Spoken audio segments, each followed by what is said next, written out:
Hi there, I'm Kingsley of the Networking Institute, and in my career I was lucky to have worked in 6 countries around the world. And in most of those countries, when I arrived, I didn't know anybody when I got there. And I knew that to survive and hopefully to thrive in these countries, I needed to build a strong and diverse network. And one way of doing that was to seek out and spend time with people who were really good at networking. There's an old adage that says we are the average of the people we hang around with. Hang around with optimistic people, guess what you become, or hang around with pessimistic people, guess what you become. So I spent time seeking out and spending time with people who are really good at networking. I'm also a founder member of an organization called CASE. CASE stands for Copy and Steal Everything. Just figure out, what are these people doing well, and see could I replicate it. And in this process, I realized something, that great networkers in all these different countries had certain things in common. And these were, they work hard at it.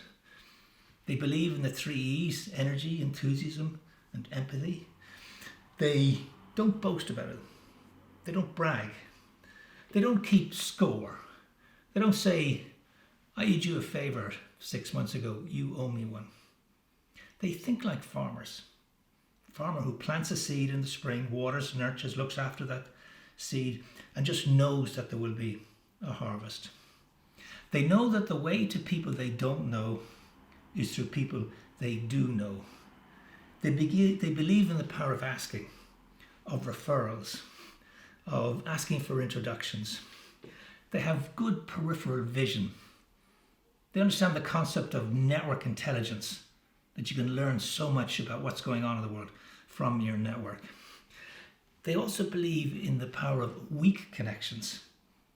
We all have our strong connections, but weak connections are often more influential because they actually bridge you into different groups of different people. This is all about the issue of what they call homophily. It was kind of a fancy word to say that we all have a tendency to hang around with people just like us.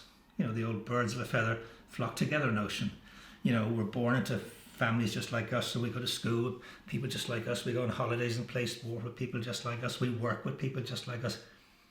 We marry people just like us, and we produce more people just like us. But that's not what the world out there is. I live in Dublin in Ireland, where 17% of the population of Ireland were not born in Ireland, but it's 25% in Dublin, and of the working age population it's 33%. So here's the question: does your network reflect the diversity of the economy you work in, society you live in? And if it doesn't, all the research shows that you as an individual and you as a company, you underperform. So therefore, your network then is really important, that you build this diversity into it. It's important that great networkers do this with decency, honesty, integrity. They're good fun to be around. And they really are sort of living embodiment of the great Dale Carnegie line: people do business with people they like and trust. So true.